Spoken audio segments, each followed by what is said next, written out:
नमस्ते। आज के इस एक्सप्लेनर में आपका बहुत बहुत स्वागत है। देखिए, आज हम इतिहास की किसी उबाऊ किताब से सिर्फ कुछ तारीखें रटने वाले हैं। बिल्कुल नहीं। आज हम 1857 के उस विशाल विद्रोह की गहराई में जाएंगे, जो सच कहूं तो कोई रातों रात हुई अचानक घटना नहीं थी, बल्कि ये एक ऐसे समाज का, एक ऐसे देश का अपरिहार्य विस्फोट था, जिसे दशकों तक बिल्कुल किनारे पर ले जाकर धकेल दिया गया था। तो चलिए शुरू करते हैं। फटाफट आज के इस रोडमैप पर एक नजर डाल लेते हैं।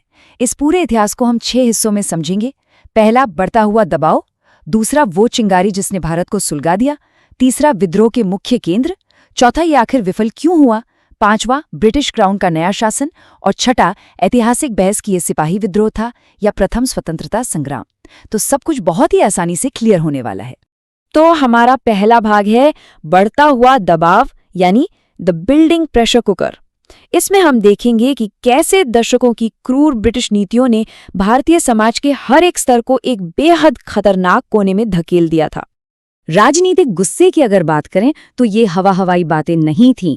लॉर्ड डलहौजी का जो व्यपगत का सिद्धांत या डॉक्ट्रिन ऑफ लैप्स था ना, उसने बिना वारिस वाले राज्यों को लिटरली निगल लिया था। झांसी, सतारा, नागपुर सब एक झटके में छीन लिए गए। अवध पर कुशासन का झूठा ठप्पा लगाकर उसे हड़प लिया गया। जरा सोचिए, राजाओं और राजकुमारों को सिर्फ कठपुतलियां बना दिया गया था। मुगल सम्राट बहादुर शाह जफर को लाल किले से बेदखल कर दिया गया और नाना साहेब जैसे नेताओं को उनकी जायज पेंशन तक से वंचित कर दिया गया।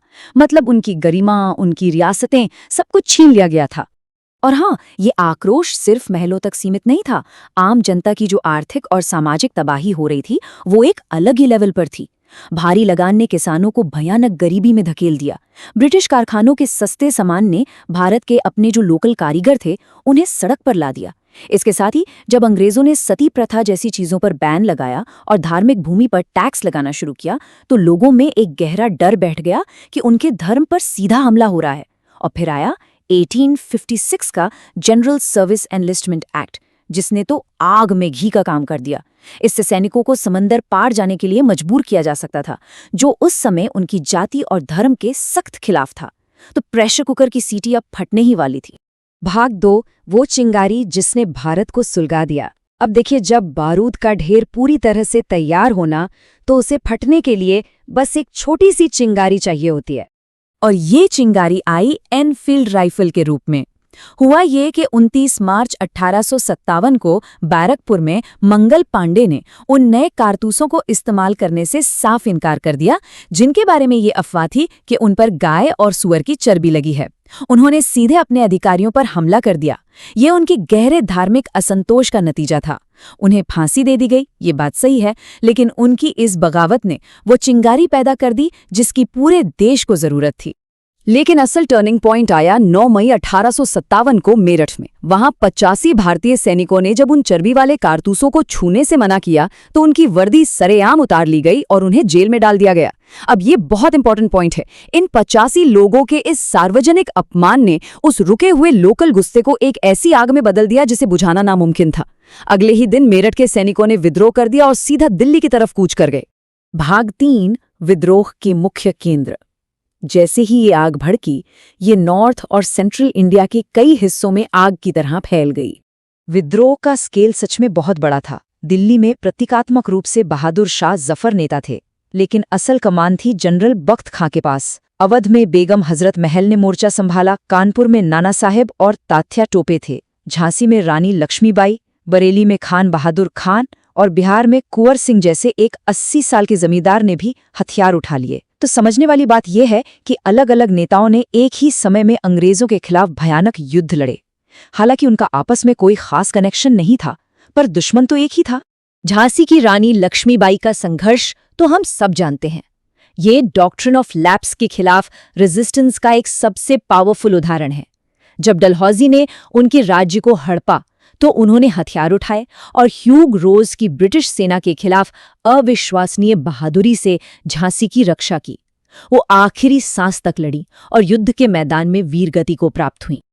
वहीं दूसरी तरफ दिल्ली का अंत काफी दुखद रहा। अंग्रेजों ने जब दिल्ली पर फिर से कब्जा किया, तो सम्राट बहादुर शाह जफर को विद्रोह की सहायता करने का दोषी पाया गया। उनके परिवार को बेरहमी से मार डाला गया और उन्हें म्यांमार निर्वासित कर दिया गया। और इसी के साथ महान मुगल साम्राज्य का क्रूर और हमेशा के लिए अंत हो गया। भाग 4, ये विफल क्यों हुआ? अब यहाँ एक बड़ा सवाल उठता है।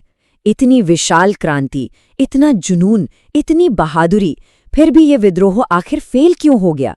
चलिए इसे थोड़ा लॉजिकली डिकोड करते हैं। तो सबसे क्रूशल बात यह है कि असीम बहादुरी के बावजूद शुरुआत से ही इसमें कई कमियां थीं। पहली बात, कोई एक सेंट्रल प्लानिंग नहीं थी और विद्रोहियों के पास मॉडर्न हथियार नहीं थे, जबकि अंग्रेज पूरी तरह से हथियारों से लैस थे।